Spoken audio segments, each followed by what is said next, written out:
Welcome to Human Risk, a podcast dedicated to the understanding of human behaviour as a risk. Here's your host, Christian Hunt. Hello and welcome back to the show. On this episode, I'm diving into the fascinating world of influence, how we persuade others to do the things that we want or stop them from doing the things that we don't. And just as importantly, how others can influence us. It's not just a key part of compliance, my favourite topic, but of life itself. We rely on others to thrive, and influence is a key skill in making that happen. Joining me to unpack this subject is behavioural scientist Steve Martin. If you've been listening to the show for a long time, you might remember Steve from his appearance in the early days of the show, when he and co-author Joe Marks came on to talk about their book Messengers, who we listen to, who we don't, and why. And this time Steve's back with even more to share about his latest book, Influence at Work. That's not just the name of the book, it's also the name of the behavioural science consultancy that he founded. Influence is at the core of everything we do, and Steve is here to help us understand it better. We'll explore why influence is a natural talent we all have to some degree, and how it's often misunderstood as a dark art when it can actually be a force for positive change. Steve also challenges us to rethink how we use behavioural science to stay relevant in a world that's constantly evolving. On a personal note, I'm thrilled to have Steve back on the show because he's had a huge influence on me. I first came across his work in the British Airways In-Flight magazine, where his persuasion column offers bite-sized practical insights that I thought were great at helping me to engage with other people. And he shares my favourite one of those on the episode. So please enjoy, as I know you will, someone that I really rate who's got some fascinating insights to share. It's my discussion with Steve Martin on influence at work. Steve, welcome back to the Human Risk Podcast. Christian, thank you very much indeed. It's lovely to see you as always and talk to you. I am so excited to have you back on here. You have a new book coming out, and you've been on the show before, so anybody that hasn't listened to the previous episode can dive into that. I'll put a link to that in the show notes. But I want to talk this time about the book you've got coming out called Influence at Work, which conveniently is also the name of your company. And I love, of course, calling my podcast after my business or vice versa, I'm not sure which, demonstrates that I'm not averse to this sort of strategies. But this is really a book about you and what you do, I guess. It is. And it was really interesting that The Economist decided to call it after the company, which I was astonished by and clearly not going to say no to. And so I wanted to start right at the back of the book, where you've got your thanks with all the people that have helped, as is normal with these things. But you tell a really interesting story there about the fact that you were never going to write a book on your own again. You phrase it slightly more elegantly, but the bottom line is you never want to go through this process on your own again. And you talk about what persuaded you, what you were influenced by to write the book. Tell that story, because I think that's a really good illustration of the importance of influence.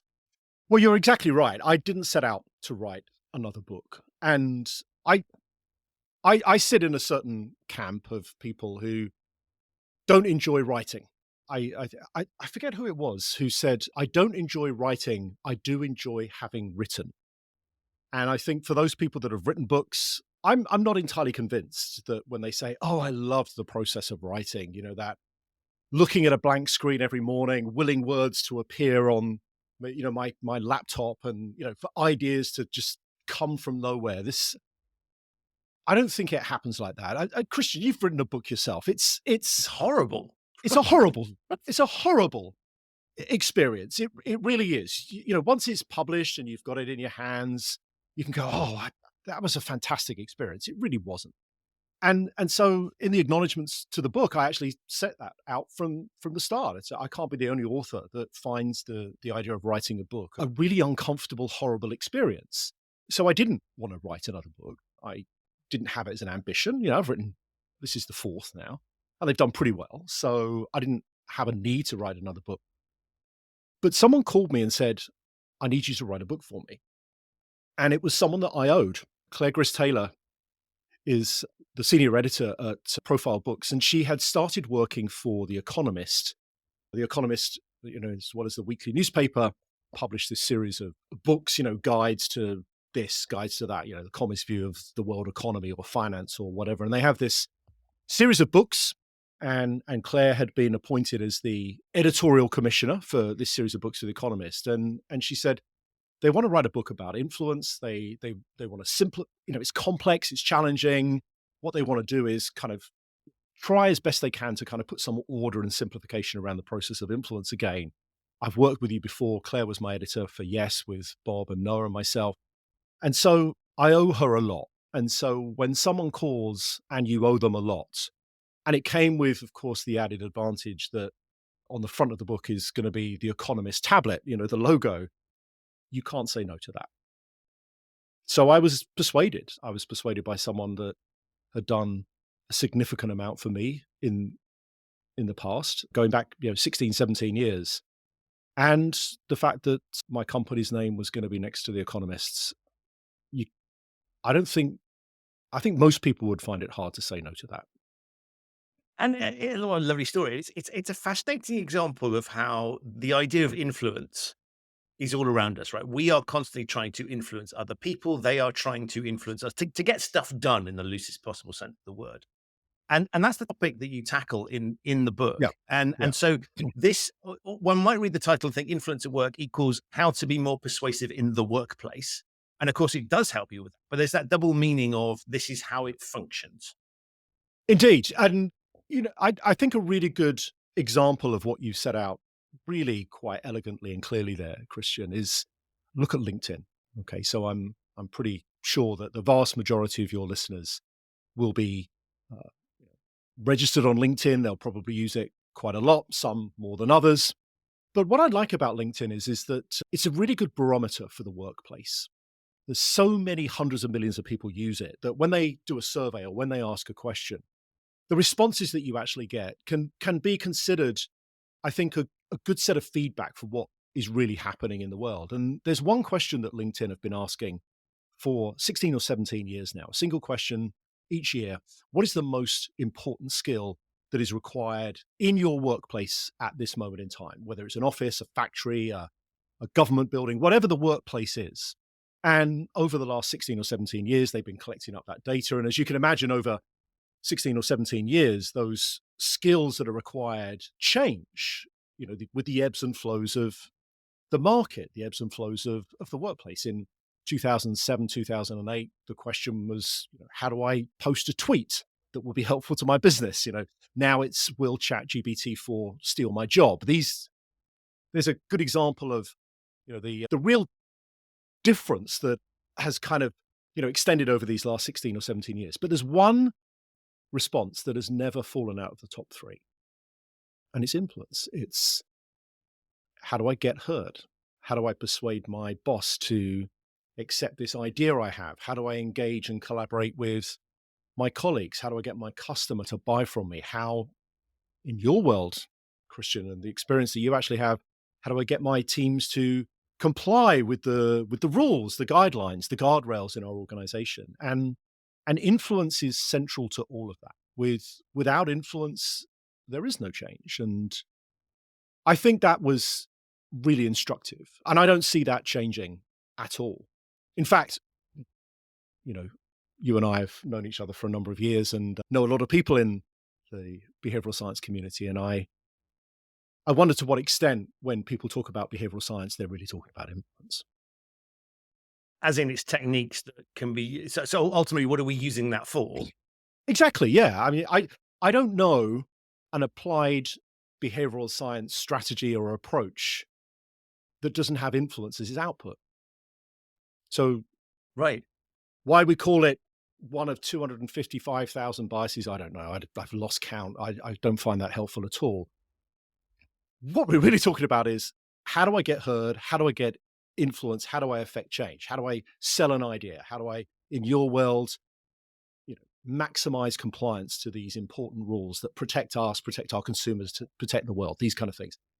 It's influence, it's selling. I think sometimes, behavioral science is a nice catch-all label for it, but it's kind of slightly disingenuous. We're really all in the interest of influencing others and protecting ourselves from being influenced ourselves.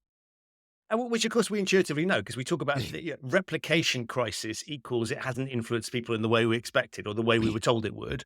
And a successful intervention is behavior's changed, and therefore we've influenced people. So to your point, that seems to me to be spot on. And yet it's kind of hidden away. Right? There's a lot of technical language that gets used, but ultimately, how do we measure the effectiveness? It is, have we driven the behavior, decision making that leads to the behavior that we're looking for.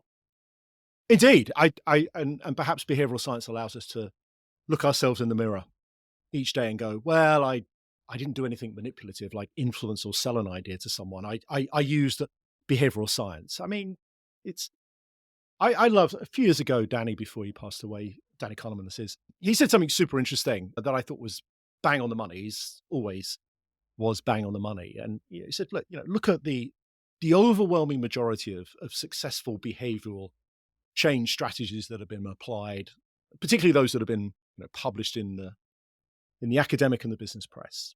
It's social influence. It's not behavioral economics. It's not behavioral science. It's the vast majority is applied social psychology, social influence.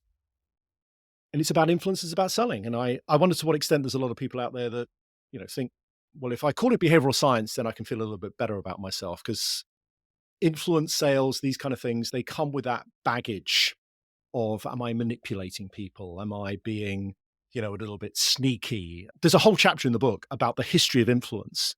And it goes back a significant amount of time, some 4,000 years of documented stories and anecdotes. The very first nonfiction book ever published by an Egyptian, Phaotep, was called Maxims. It was essentially a guide to social interactions, how to connect with others, how to avoid argumentative people, good table manners, these kind of things. Arguably, it was the first book on social influence 4,000 years ago. This is just another example. This latest book is just another example of something that we've been essentially curating in terms of the literature for 4,000 years.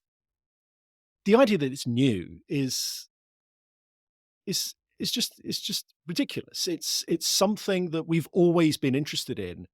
And in the second chapter of the book, when I write about the history, what's really interesting, until perhaps the last 50 or 60 years, it has largely been seen as a dark art, a very manipulative, very kind of underhand type of activity. Even the great agents of literature, Shakespeare, Oscar Wilde, these kind of folks, they write about influence as a dark art, something designed to manipulate, to get one over on others, to pass on one's soul to another, is how it's actually described. And it's only these last 50, 60, 70 years that we've started to kind of shift and say, actually, there's something quite positive and meaningful about influence. Think about the state of the world today. Climate change being a good example, where we have to influence the behavior of not just a few people in our organization, but literally millions and millions of people in society, tens of millions, hundreds of millions. That's an exercise in influence. Elections are an exercise in influence. So I think the time has come for us to think a little bit more. I think positively about this topic. And it's interesting, and I love the fact that you've gone back and looked at this, because a lot of that, I'd always looked at it as, well, we all know as kids that we are trying, parents are trying to influence us, and we are trying to influence our parents, right, to get what we want. So it's something that's built into us, and we understand that we can't get through life without other people supporting us. And so I was fascinated that you then went back into the history of it, because I thought that the negative PR would be a relatively new thing, as we think we've got more sophisticated, and society, we think we've got better at these sorts of things. But what you really highlighted was that the negative PR has always been there. And yet, here's a talent that we all have on some level. It is, to a certain extent. One of the questions that I'm most frequently asked, given that, I've spent 25 years writing and studying this stuff, and I'm largely, let's be honest about this, I'm largely standing on the shoulders of Bob Cialdini, who I trained under and have worked and written with these last 25 years, is that the question I'm asked is influence something that just a lucky few people are born with, some sort of God-given skill that everyone else around us, needs to kind of look on enviously and think, well, they've Christian's got it, I haven't, so Christian therefore is going to be more influential and persuasive. And to a certain extent, that is actually true. There are people out there that do seem to have this charisma, this ability to connect and engage and convince others. But there are rules that they follow. Whether those rules have been learned or whether they're largely innate is up for debate. But yeah, they're there all along. And if they're there, we can learn them. We know what they are. And, essentially, I think where we've gone a little bit crazy is these last 10, 15 years, we've started to document the minutiae of what influences others. I heard someone talking about it the other day, kind of like, really? Did you really say that? Some sort of birdsong bias, that if you play birdsong in a call center, people feel happier and more. I mean, for crying out loud, what are we talking about here? Let's just go back to the basic facts that it's a really important skill. Everyone tells us it's an important skill. It's something that, what's really interesting is it's something that we want, but it's something that we do a good job of convincing ourselves is we are immune to. I do like that idea. My observation is that influence and persuasion is what happens to other people. And of course, that's ridiculous as well. All of us are influenced and persuaded. It's the reason I'm sitting here talking to you about a book that I didn't want to write. Yeah, and that's absolutely fascinating because it's sort of like that would never work on me. And yet we instinctively know that it kind of does on some like advertising, right? They wouldn't spend loads of money on something if it wasn't on some level effective. And why are we going to be the magic ones that are immune to it? And so I love that sort of unpicking it, because I think to your point is there's a lot of sort of quick hacks that people, and I love that birdsong example is a great one. You sort of see these. I think social media hasn't helped with this. It's kind of like, here's a quick way to solve. And we want quick solutions to things, right? Here's a quick way to solve a problem. If you do this, your dating tricks is another sort of classic genre. If you just do this, everything, this is how it will flow. And of course, we instinctively know it's a bit more complicated than that. So we're drawn to these simple solutions. We're drawn to our own expertise, which of course in itself are all behavioral dynamics. And so I think I love what you've done, which is just sort of stepping back and going, let's not get too wrapped up in specific hacks. This is about looking at the totality of how this thing works. And let's have some basic building blocks around that. Exactly that. And of course, I've written this for The Economist as well, and they are not going to accept that from me. If I say, oh, well, here are 50 hacks to persuade people and this and the other, get out here, Martin, right? Give us something robust, give us something that everyone can use, and come up with some sort of order. One of the questions that I think we struggle to answer in the behavioral science community is, we've got all these different tools now. Which tool do I use, though? I can put a hole in my wall here with a hammer and a screwdriver. Okay, is that the right combination of tools? Probably not. I'm probably better off using a drill. But what we haven't gotten to, I think, is a deeper understanding and a universality to what are the 3 or 4 things that always need to be there. One of the things that was a genius about Bob's work, which, by the way, we just celebrated the 40th anniversary of the original Influence book. Which is crazy, right? Because it feels much fresher than that for some reason. Yeah. I mean, this is it. I mean, but one of the questions that Bob's asked now is that how did you manage to write a book in the future in 1984? And it's to say, well, the reason that I did it is I didn't look up to the outside. I looked to the inside. I looked on the inside. What are the things that are always going to be there? And all we've done with this book, Influence at Work, is it's a move on from Bob's work. I mean, I'm not saying that it's a replacement, absolutely not. But what Bob does in Influence the Psychology of Persuasion is look at the social factors that influence people. But there are evidence-based and economic factors that influence people as well. And how do those things all come together? And so I use this analogy, rather like, if you remember when you were in art class, at school, they taught you that you could take the 3 primary colors of blue, red, and yellow. And if you combine them, 1 or 2 or 3 of them in different quantities, you can make a myriad of other colors. The same is true with influence. Anyone can create a pretty effective influence strategy. Will it work every time? Absolutely not. And anyone that claims that they can do that, you should kick them out of the room. But you could create some sort of influence strategy by designing the right combination of the evidence, the economics, and that kind of emotional characteristic. All those 3 things are going to be at play, but in different proportions depending on the context. And that's the topic of the book. It's essentially, let's create some realism here. Let's make it usable. Enough of all these hundreds and thousands of biases that okay, they might get you published. They might earn you a LinkedIn post, but for God's sake, we're better than that. And I loved what I really liked about the way you looked at it was it felt very inclusive as the way you handled the topic, because I think by default, that's where you end up if you look at the topic properly. But you start off with a quiz for people to Hmm. sort of test out where do they stand, what influence, where are they at on this? And what I thought was interesting was that this isn't a book that says this is how you influence people with data, or this is how you influence people with emotion. It was saying these are all the tools that are there, and we all react to them differently. And so, in order for you to understand how you influence other people, it's important for you to understand what sort of influencer you are. And I thought that was interesting because it wasn't sort of saying here's a better type of influence. It's like you will have a certain style of influencing, and let's find Yeah. out what that is. Hence the quiz, and then we can build from that, recognizing that other people will sit somewhere else on that scale. Indeed. Well, let's say two things about that. The first is that no one needs to buy the book in order to take the quiz. It's available for free. We haven't just included it in the book. There's the Economist have put a website up, so we can give a link, and if people just want to take the quiz, they can actually do that. So yeah, I think you're right about that. It's a useful starting point.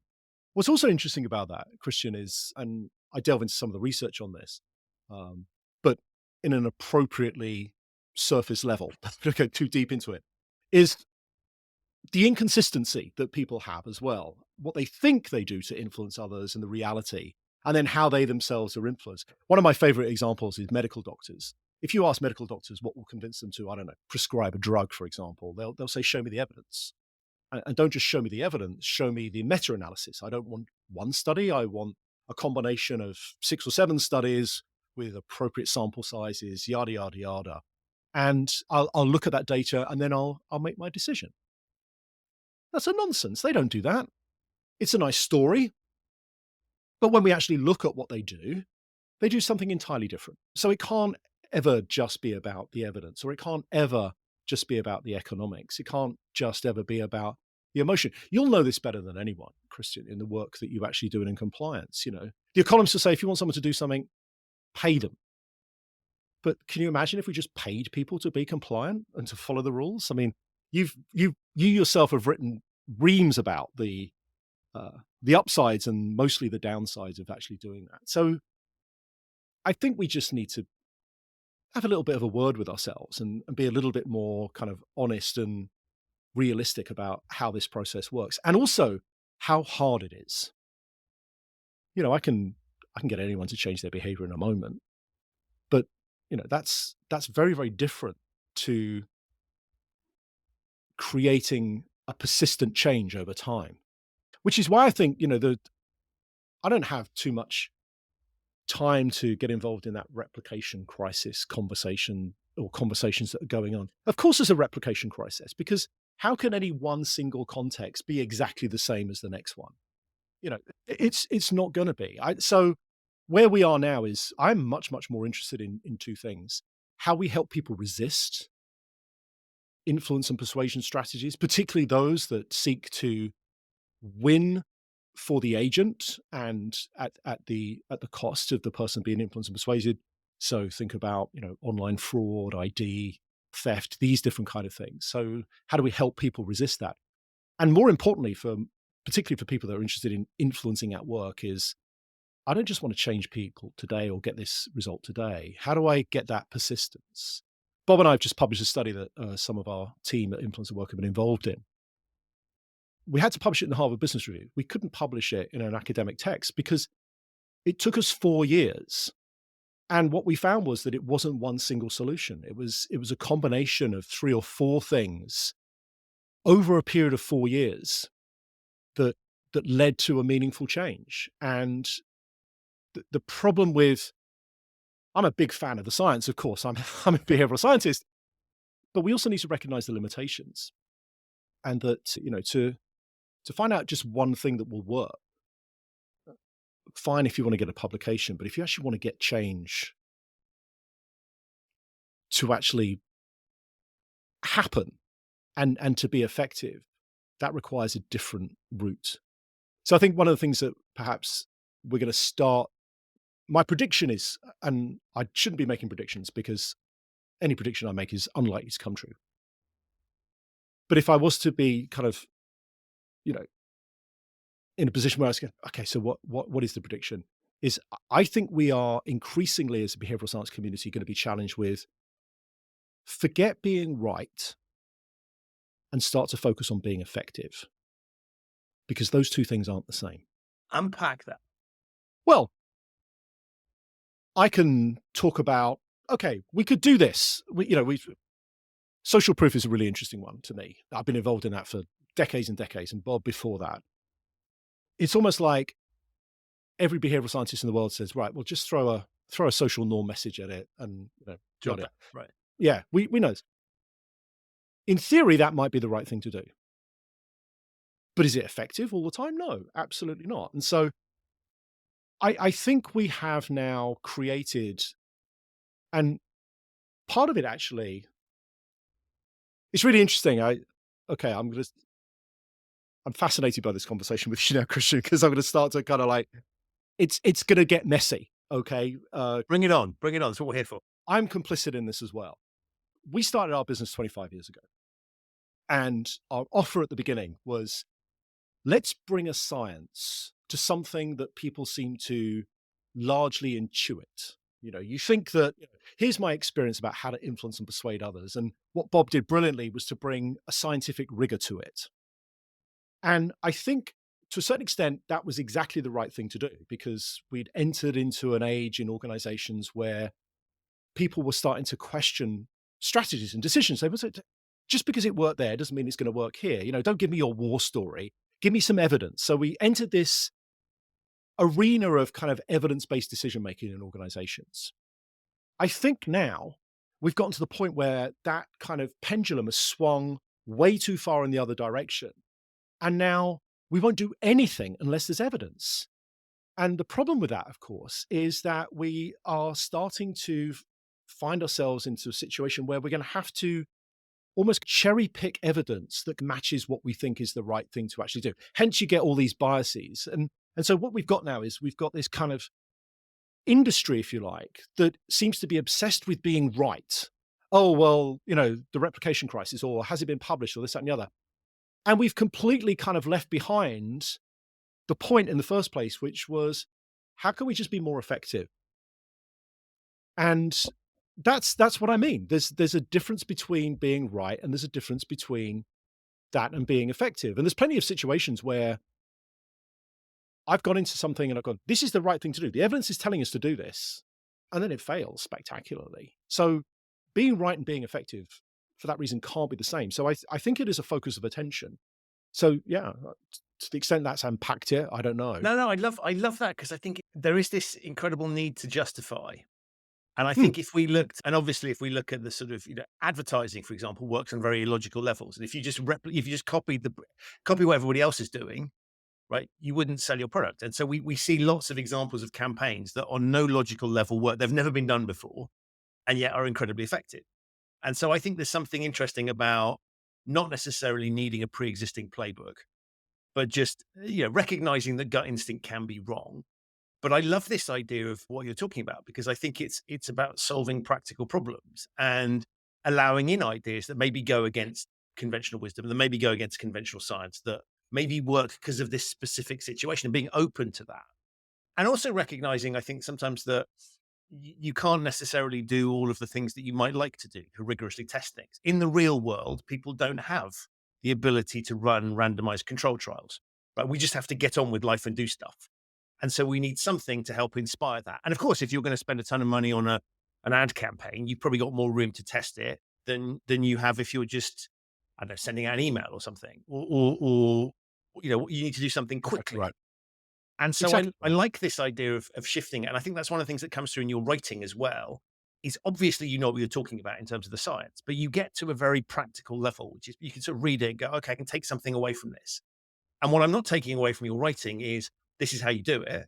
It's, here is a factor that you need to think about. Something else. It's almost like you're teaching people to cook. And it's like, here's how these ingredients sort of work together, but try it out for yourself. I think you're right. Yeah, that cooking analogy is a good one. Someone once described the work that Bob and I have done as rather like a spice rack. You've got all these different spices, and the key is to know what spice to put in at the right time.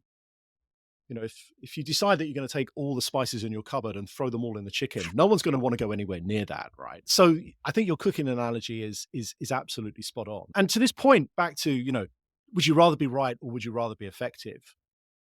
There's a lot of businesses out there that have been super, super effective at being right 55% of the time. It's not that you have to be right all the time. Okay. If in every 10 decisions that you actually make, you get 6 out of 10 right, you are likely to end up the CEO. You are likely to end up in the upper echelons of that organization. I mean, frankly, if you get your decisions right 6 out of 10 times, I advise that you actually go and live in a casino. That's where you're going to make your money, right? So, and that's it. Where did this obsession with we have to be right all the time come? Because the reality of the situation is that we aren't right all the time. To a point you made a few moments ago, let's back to drugs, right? If all the evidence says this is the right drug and that everyone follows the evidence, there would only be one drug to treat this condition, this condition, this condition. But they're not. There's all sorts of other things, and we just need to take account of all these other things. And the problem with that is that there are so many of them. And so what I've done in this book is to actually say, do you know, you could think about hundreds and hundreds of things. Just think about these 3 things. If in every situation you go into where you need to influence, persuade, affect some sort of change, whether it's persuading your boss to do something or whether it's a much, much bigger organization, cultural change, just think about these 3 things. I literally call it the equation for influence. Okay. Successful influence is essentially a function of the right amount of evidence, the right economic consideration, and some sort of emotional appeal. And those 3 things are always going to be in the strategy. You just need to figure out what the right combination of those things are. And the way to do that is to consider the context. And we now know quite a bit about how certain contexts are likely to orientate people more to focus on the economics or the emotion or the evidence. And once you've got that, you've got a pretty standard playbook. You can write it out on a page. I'm a big fan of if you can write out a strategy on a page, that's a really good starting point. The moment you need to start to go into any more detail than that, you lose people because, and again, I'm going to refer to your work here, Christian, because you've made the point many, many, many times before is that, in the world of compliance, you don't have compliance issues, you have people issues. And people only have a certain amount of mental bandwidth to pay attention to stuff in their busy lives. So make it really simple, make it really easy for them. And that's probably the best thing you can do as a leader, as a manager, if you're leading compliance programs. Same when it comes to influence, because what is compliance if it isn't influence? And the thing I thought was interesting was you talk about these different elements, and of course there's the relative importance that will have for the audience that you're trying to influence, but also there's what you're good at, and that brings us to the previous book that you've written around with Joe Marks on messengers. Yeah. And so as I was reading it, I was thinking, well, obviously I need to target things when I'm speaking to a particular audience. There will be certain factors that weigh more than others in a particular context, and that might change. The audience won't always be consistent. And then I thought, well, actually, there's also that point that you make, which is I need to work out what's my forte. And so if I looked at, for example, my forte is probably not being a data-driven person, right? That's not what I'm about. And so maybe if there's some influencing to be done that's heavily data dependent, maybe that's not my bag. Maybe I should find some, Rishi Sunak might be an example of someone that is better at, Yeah. he's probably not so good on the things I'm good at, but he'd probably be better on the data. And so you start to look at actually who's good at delivering particular messages, what does the audience. And so I thought it was super interesting. And back to that inclusive message thing, this isn't about saying there's a certain type of person that's going to be good at this. Because if we recognize our own strengths and weaknesses, you can start to go, okay, I'm going to have to lean a bit more on this, right? Because that's my thing. But maybe, and equally for this audience, maybe I need to do that. And maybe therefore I'm not the right messenger. And so then looking at it as a toolkit everybody can use, recognizing both what you're good at and what the audience needs. I think you are absolutely bang on the money with that. If we were to turn that into a universal rule, I think it would go something like this. The best influencers recognize when they're not the best influencer. And that they need, and that's a really interesting thing. It's in a way, it's, this back to this, would you rather be right, would you rather be effective argument. You might be the most knowledgeable person in your organization about a topic. So by default, that kind of makes you the person that should talk about it because you have all the data, you have all the evidence, you have all the background. You can respond to those challenging questions that people will often, because they're resistant or they just don't want to change, they'll like throw stuff at you. And so you're going to be the person best equipped to answer those kind of evidence-based questions. But that doesn't necessarily make you the most persuasive person in the room. It may be that actually it's not the evidence at all that's actually going to get this proposal to be accepted and to land. Oftentimes it's not. In fact, actually, I go so far in the book as to actually say it's never the evidence by itself. Evidence by itself is a very poor uh, conductor of the influence and persuasion process. It's typically either who delivers that evidence, what it's compared to, that seems to matter the most, and how much. There's some really fascinating studies on how, as communicators, as we increase the amount of evidence we give in support of an argument, we actually increase skepticism of that very argument. So I think you're exactly right. So a sort of doth protest too much type argument. If we overload it with facts, there's something suspicious here. It does two things. In a way, the audience, they may not necessarily recognize this at the time, but in a way, they kind of react by going, it's almost like you're trying to persuade me too much here. So I'm going to now be a little bit more alert to what is actually being presented here. So there's that. And then that is then a context for skepticism. And, we've all known, it's really interesting. I've become these last 18 months rather obsessed with this rule of three, Christian, that you see, every LinkedIn article, it's not an article anymore. It's a listicle, isn't it? It's 3 things to do this, 3 things to do that. Yeah. It's not a new idea. I mean, McKinsey have been doing it for decades. And back to your very point, the very first point you actually made early on, which is from the earliest of our years, everything in our life has been largely presented to us in threes. We learn through stories, we learn through fairy tales, we learn through nursery rhymes. All of those are constructed in the context of 3. So 3 psychologically is just wonderful. It's the minimum amount of information that humans need to have a beginning, a middle, and an end. And from that beginning, a middle, and end, we create meaning. And meaning then becomes our barometer for influence. It becomes our compass. So yeah, the moment, it's fascinating, this research that we've delved into in terms of influencing people with evidence. That you would think that the more information, the more data, the more substantial evidence we have to support a case, we need to be presenting that. In fact, actually, you find that the moment you get to 2 or 3 points, you optimize influence. The moment you go over that 3, you increase resistance, and as a result, you raise skepticism to the very idea that you're presenting. It's it's these things. I don't need to know about birdsong biases in call centers. I need to know the basic, really, okay, how much evidence, who delivers it, what do I compare it to?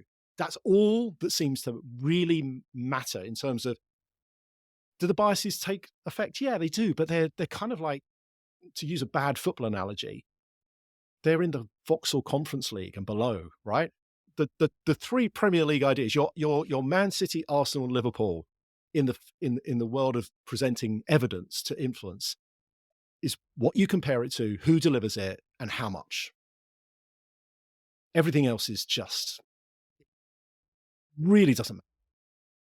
And when you dissect it in those terms, you make it sound incredibly simple. And what I love about it is incredibly simple on one level. Right? If you can just think about how those might play out, right? What part might they be? And what I love about this is you're helping people to just improve, right? So this isn't necessarily about turning somebody who feels they don't have much influence. And I stress that feels, because often the influence you think you have might not be the influence you actually have. But I love this idea of, here's just 3 simple levers that you can play with. And you might be massively successful and be amazing, or you might just get slightly better at it. And either is fine, right? They will always help you on some level. They will. In fact, I think before we set the recording button going, you picked up on this, is that this whole book is essentially a function of 3. It's, there's 3 components to the influence equation. The book is written in 3 parts. Each part has 3 chapters, and each chapter has 3 things. That's it. And that's exactly it. There's a really interesting thing, isn't it, about this world of almost kind of inexhaustible information and data that we're exposed to these days, is that the irony is that as more and more information and data becomes available to us, we use less and less of it to make increasingly important decisions. And so rather like kind of pouring water on an already full bucket, all it's going to do is, if you provide more, is it's just going to go over the sides. It's wasted. So why don't we just concentrate on being as effective as we can be with the things that we know matter? And let's get that right first before we start delving into all these other, very super interesting, stuff that, I- it's interesting. Is it helpful? Yeah, it always struck me that when you look at some, I don't know, like Usain Bolt, he knows about running. So what can we learn about running from Usain Bolt? And I'm like, but when the average person isn't like Usain Bolt. And so there's no point in all the little things that give him that extra edge when he's running the 100 meter Olympics. Is that going to be helpful to us in our day-to-day existence? Probably not, right? Because we're not doing we don't have our diets controlled in the same way. And Exactly right. so why don't Exactly we right. go back to basics? And so I love this. That's why I think it's just super accessible the way you think about it, which is sure, there's always going to be there's advanced levels of things, but most of us, if we could just get better at the basics, like let's not worry about what, because I often think with things like oratory, it's like, look at these techniques that Barack Obama has so effectively used. And I'm like, how many times are we going to find ourselves in a similar situation to him, standing in front of a massive adoring crowd? It's a totally different dynamic to, I don't know, you're talking in a meeting with a few colleagues. Fundamentally different situation. Exactly that. You are, at the risk of overrunning for hours and hours on this, you're onto something here. Okay, Christian. And I think there's two things I want to say about it. The first is that actually, if you look at, okay, I don't know about Usain Bolt. I do a lot of work in football and Premier League, that sort of thing, with managers, certain players and the like. They don't go to every training program and every training camp and each and every day and practice those kind of like things that get them from 96% to 97%. Every single day they're back there.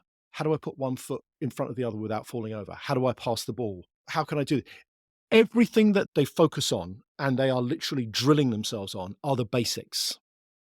They're not these super skillful. I mean, they're remarkable when you see these guys and girls in action. They're just phenomenal. But we're not them. But what's really interesting, I think the lesson from them when you look at elite sport is they always go back to the basics. So we should, if we want to be elite behavioral scientists, let's go back to the basics, right? I know a ton. You're part of the GABS network. We have hundreds, 700 members. These guys absolutely know their stuff. They know the theory of everything. But I do question how well they can practice it. Even people close to me, when you get to work with Bob Cialdini, it's a pretty good apprenticeship, right? You get to learn everything, but knowing something is not the same as doing something. And I think that where our industry needs to go next is we need to very, very quickly get good at doing the things that we know a lot about. Because if we fail to do that, all we're going to be is human knowledge banks. And we're already seeing evidence that there are non-human knowledge banks that are eating our lunch. And that, if there's one thing about this influencer workbook is forget about the word influence and focus on the words at work. Not the workplace, but literally the operation of influence. Unless we get really, really good at doing behavioral science, I think at the moment we're really good at knowing stuff. I don't think that that's translated into doing it. And we need to get good at that quickly. I think this is fascinating because I think it does point to, that's why you get the bias name dropping. I've got to quickly tie it back to something that you can read about in a book. When actually, and we know this from our own day-to-day existence, we just want to solve problems. I just want to get through life and solve problems. And I think often there's a lot of sort of, you should listen to me because I'm speaking with authority about this thing. And do people really care? Right? They just want a solution to their problem. And so I think you can get away with that, where it's kind of like maybe in certain business contexts where there needs to be justification. Yeah. Where we don't want to look like idiots. So hence we hired X consultants in and they did some work based on blah, blah, blah, blah, blah. And here's the report that justifies the decision. But ultimately, to your point, is if the decision turns out to be a bad one, a duff strategy backed up by academic research takes the business down. It's still a duff strategy. Right. That's quite scary though, right? Because it's really easy to lean. And I think this brings us back to it's really easy to lean on an academic background, or it's really easy to lean on I've been doing this for decades, right? And I know what I'm talking about, all that kind of thing. And we've seen so many errors of people with tons of experience having blindness on an issue, possibly because they're not alive to the way the world has changed, or maybe they're just a bit arrogant or whatever it happens to be. We've seen people who are theoretically well versed in stuff have all the right data. So, to all the points you're making, we lean on these crutches that actually won't help us at the end of the day if it goes wrong. Exactly right. Again, to your point about someone with 30 years experience, are they someone with 30 years experience, or are they someone that's been doing the same thing repeatedly for the last 30 years? And so they know one thing that could work, and they know how to do it. And they know little about a ton of other things that could also work. In contrast, we've got our knowledge bank, the people that we're churning out of our master's programs, in our universities, behavioral science, masters, this, that, and the other, and everything. They know a ton of stuff and have very little applied skill. So at the moment, we're an industry that has that bizarre situation where you can rely on someone that's been doing the same thing for 30 years for advice, who can do that thing better than anyone else in the world. Or there's this new crop of folks who know everything, and their ability to perhaps apply it in a meaningful way needs to be learned. And we need to get quickly into that, the love bit in the middle of the Venn diagram. How do we bring those two things together as quickly as possible?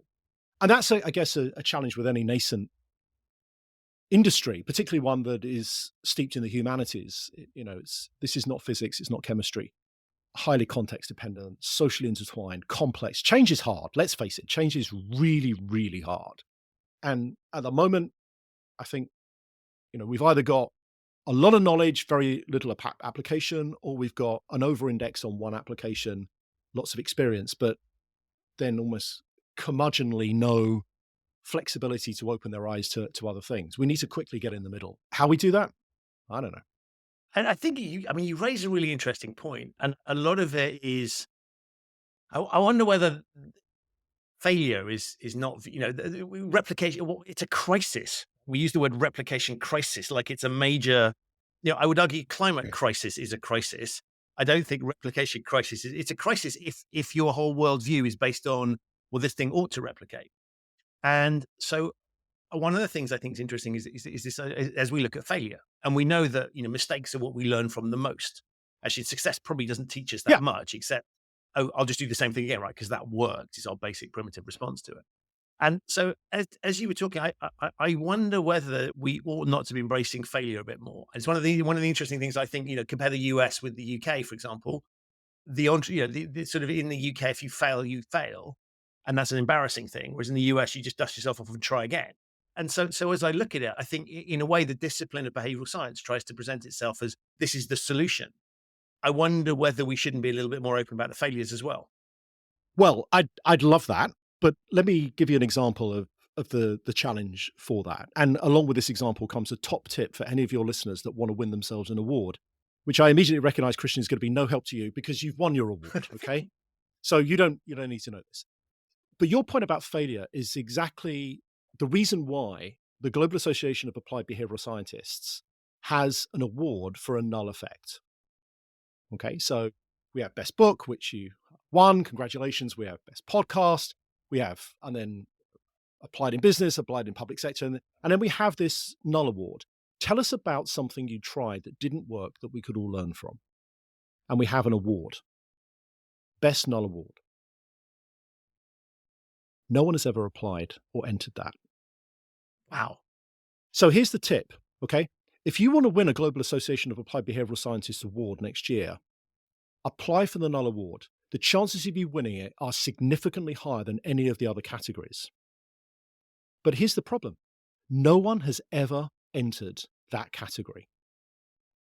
So there's a mechanism, albeit, let's be honest about it, a relatively small and narrow one, for shining a light on something that didn't work that will help everyone else. And it goes beautifully to that point you're making about the merits of failure.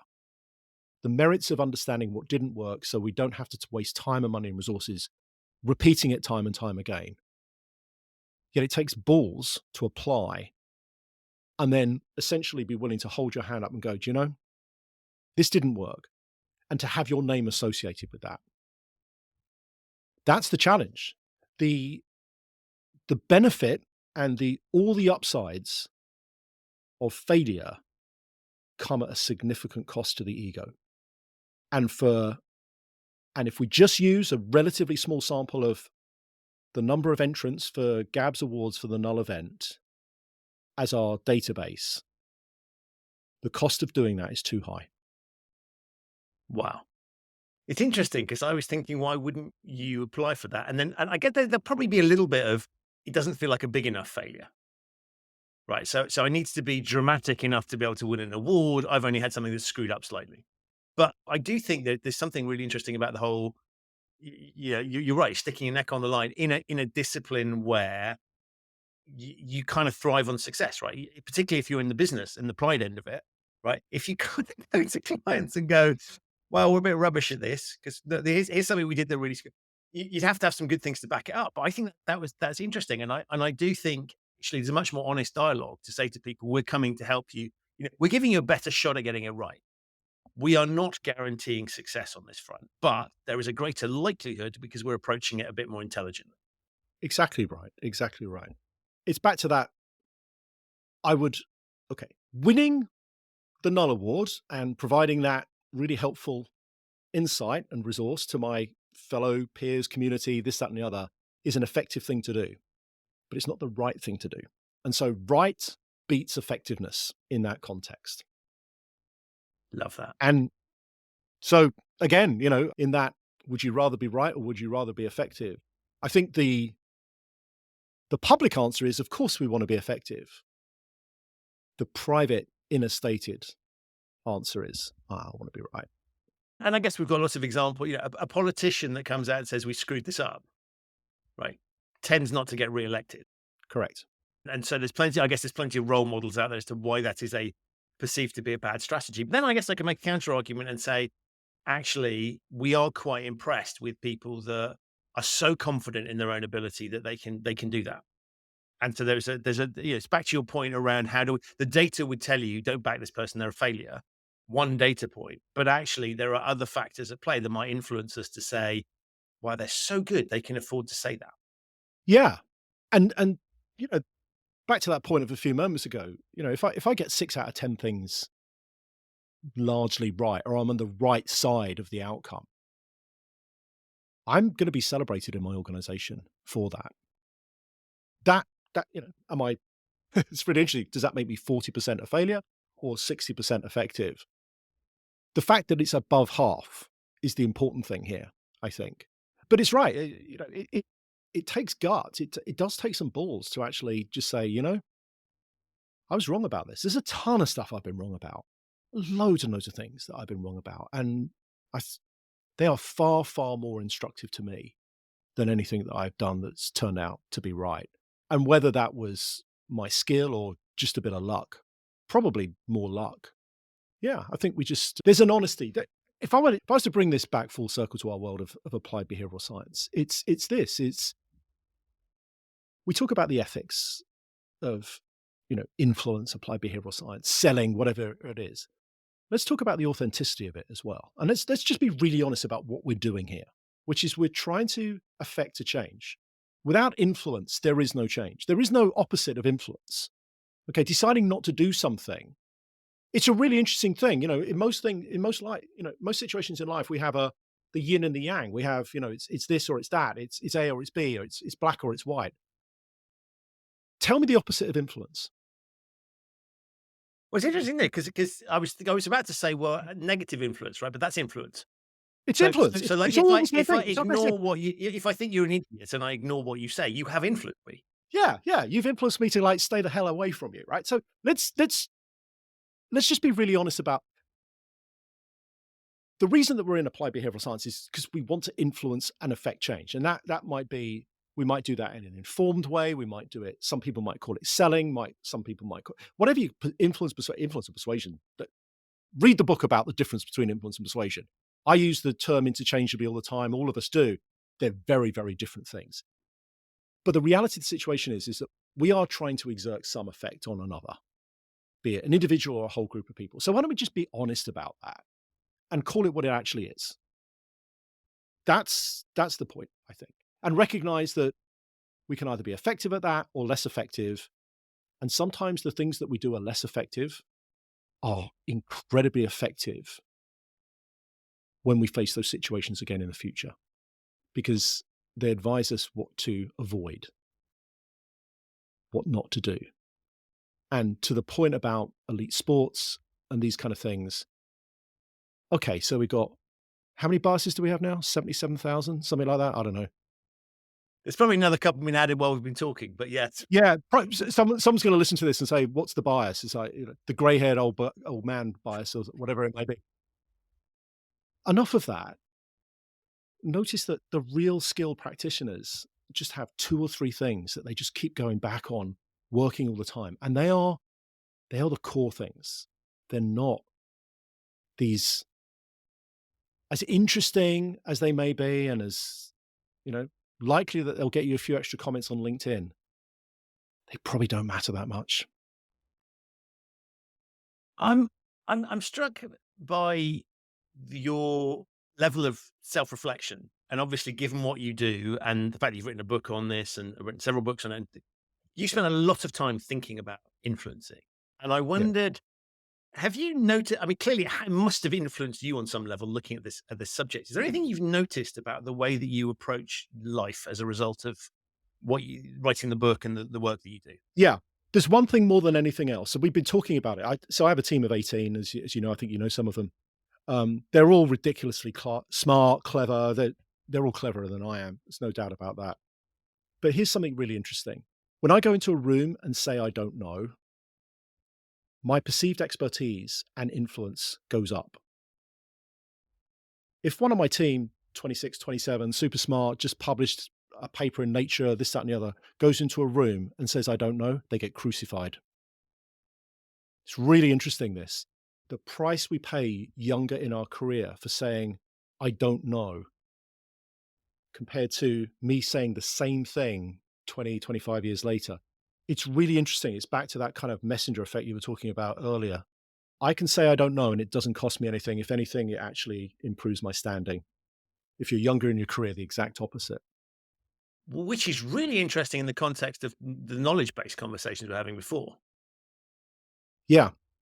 So it's contingent on, I think, us olds to be really clear when we take these younger, smart scientists, practitioners, consultants, whatever you want to call them, into the room, to make sure that we tell the people in the room why they're in the room. And almost, we are not in that context giving people the opportunity to essentially admit that they don't know the answers. But let's face it, I've been in enough meetings, and I know you have in your banking days. Oh, hell yeah. Where you got 10, 15 people in the room, and you just go, no one knows what the hell they're talking about in this room. But they do do a good job of appearing to know what they're talking about. They haven't got a bloody clue. But it's really interesting, isn't it, how so all of a sudden that doesn't get said. What instead gets said is, well, the old guy that's been doing it for 20 years says he doesn't know, so I respect him for that. But the person that's like 2-3 years in, that probably knows more about the most up-to-date contemporary knowledge about a subject than anyone else in the room, the moment he or she says they don't know, they get crucified. We need to do something about that. And one of the things I really want to make sure people have heard from you is something you've written about a lot, is your tip for meetings, right? The idea about getting introduction at the beginning of meetings, which I just think is so simple. And it's one of it's one of your observations that once I'd seen it, I couldn't unsee it, but it hadn't occurred to me before. And it's, I think, a really good illustration of how we've created constructs that just don't serve us. What they might serve certain objectives, but they don't serve the objective of intelligent debate and contribution. And so, can you just tell people what that tip is and the basis behind it? Because I think it's super important, super simple, but not obvious until it's pointed out. Yeah. So briefly, we go into a room. There might be 8, 10, 12, 15 people around the room. Someone invariably says, right, I think it's time to start. Let's go around the room and introduce ourselves. Okay. And it's ridiculous. It's ridiculous for 2 reasons. So the first is, you will occasionally get an individual who is more than willing to kind of stand up and introduce themselves and tell you about how they managed to kind of pluck from the jaws of defeat, this kind of project and how they were, kind of like central to that problem being solved and then winning the business or whatever the case may be. For most people, it's kind of like, oh God, do I have to really say who I am and what I've done? And so invariably, what people state is information that is basically on the signature of their email. Hi, I'm Steve from IT. Okay. So it doesn't provide any new information, or at least any instructive, helpful information. But regardless of that, it doesn't matter anyway, because no one's listening. And the reason that no one's listening is because everyone's sitting there thinking, oh, Jesus, what am I going to say when it's my turn? Because there's that kind of like requirement to introduce yourself starts creeping around that table. No one's listening to, whether what Christian is about to say about himself could be, oh, actually, Christian's got some really good experience in compliance. That's going to be super helpful for this meeting. I'll make a note of that. I'm not listening to what you're saying because I'm thinking, geez, I'm going to have to say my thing in a minute. So it's a really, really bad, as you say, construct set up for a meeting. The simple best thing to do is the person that has sponsored the meeting, the senior leader in the room, whoever it may be, just one person goes around the room and simply says, I'm going to introduce each of the people that are in the room today and the reason why they're here. One line, that's all that's needed. And the advice to leaders who can't think about something that's meritocratic to say about the reason why someone is in the room. If you can't think about it, don't waste their time, don't invite them. That's it.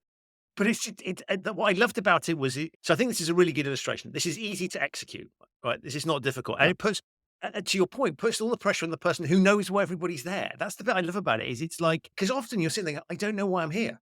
I can't, don't actually have a good, and what level, and it's always the tone that's always set by the first person to introduce themselves. So if you happen to have a person with particularly impressive titles, everybody else thinks, well, I can't compete with that. And it becomes this ridiculous kind of pissing contest, for want of a better phrase, where you sort of think, well, and so I love it because it recognizes the realities of human existence. Anybody who's been in a meeting will recognize exactly what you're talking about. And it's super actionable. And I think that's an illustration. And this is what I love about what you do, is you take a construct that we all know is a bit flawed, but we haven't quite worked out why, unpicked it, and then gone, here's a way that you might look at doing. And of course, it's not you going, this is the way you have to do it. But here's a suggestion for how you might look at solving this problem. And that's what I love about the way you think about it, but also the way you write about it, is that there's lots of these stories in the book as well of stuff that you can kind of go, that's really interesting. But it's not prescriptive, like it's not a hack. It's just think about this and maybe you can have a version of that works in your construct. Yeah, exactly that. And that's where I'm trying to come through on this. Would you rather be right or would you rather be effective? If currently you're doing this when you start up meetings, fine. You could do this. And if you try it a couple of times, actually, that's really quite interesting. And if it works, 6 times or 7 times out of 10, and currently what you're doing is working 5 or 6 times out of 10, that's effectiveness. Is it right? No, because it's not always right. But it's still a damn sight more effective than what you're currently doing. And if that's what you can bring to people, that's the gold. I'm not going to, the challenge with your call center, Mr. Call Center Manager, is that you don't have an Avery in it. I mean, no one's going to take you seriously, right? But hey, let's just change the way we answer the phone, or we hand off one call to another, or we introduce one of our colleagues. That seems sensible. It seems practical. We don't have to measure it in an RCT. We can just rely on people going, do you know, Christian, that idea you gave me the other day, I've tried it out twice. It's worked beautifully for me. Sometimes that's all you need to do. And I love the way you just talk there around simple, practical solutions that may or may not work that people should just try out. Right? Let's just see what happens. And I think sometimes approaches to these things is, well, I need to come with something dramatic or something that's 100% right. And I love this idea of let's just get a bit better at it and play a little bit, because that, to your point, is what we all do in our day-to-day lives. Often it's often it's inadvertent experiments, right? That classic example of people who had to commute by a different route because the strike was on. Yeah. And in doing that, they discover that there's an alternative that's much better for some reason. And it might not be quicker. It might just be more comfortable, right? Or more reliable, or whatever it happens to be. Or I just prefer the view. I don't know. Exactly right. Here's the one thing that didn't persuade them: a published paper on the best route to go to work. Right. It's the experience of doing it and just see what happens. And I think there's something in what you say that's a bit more joyful, I think, than some of the sort of, you've got this all wrong. Right. It's kind of like, we'll come in and we'll go, wow, well, I wouldn't be doing it that way. You should do it this way. Whereas I think there's something there's something fun about the way you talk about it, which is very human, right? Which is, well, I don't know, but maybe have we thought about this? Thought about that, right? And quite playful. And I think it seems to me that lots of the solutions to the problem actually playfulness and thinking more, I don't know, just be willing to trying something different that there may not be a basis for. I think that's a good observation. Invariably, and by the way, I have no right to talk about what works because I've screwed up a ton of times over my career. But if I was to kind of make one observation, it would be that invariably when you go into a situation where someone says, we have this issue, we have this problem, all the ingredients for something that would be an improvement or would be a little bit more effective are typically already there. It's not that we're needing to bring in, it's not like an infrastructure thing. Oh, right, you need a whole new IT system, or you need more of this, or you need more. Oftentimes, everything that is needed is in the room. It's just not in the right order. I think your recipe idea of earlier is the right analogy here, the right metaphor, is let's figure out what you've got, all the ingredients in your cupboard. And it may be, might need to buy a little bit more sugar or a little bit more eggs away. But the basic staples are always going to be there. And our goal sometimes is just to figure out how to optimize or make those a little bit more effective. It's not necessarily you need a whole new thing, or it's oftentimes it's there.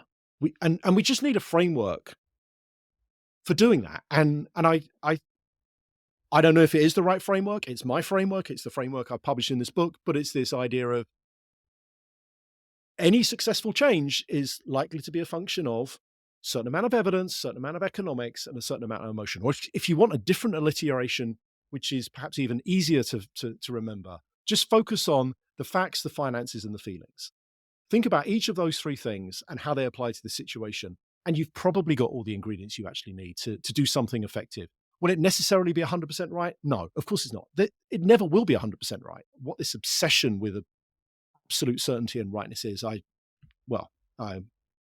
you can spend a lot of years angsting and wasting time over that. It's not physics, it's not chemistry, it's human behavior.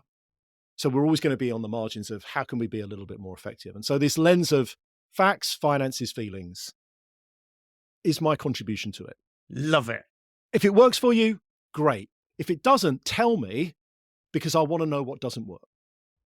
Fabulous. I think that is the best note on which to finish. You've mentioned The Economist, and this is brilliant because you can now mention your business and the book in one fell swoop. Remind us what they are both called. So the book is called Influence at Work. It's published by The Economist Books, and it's out on the 26th of September.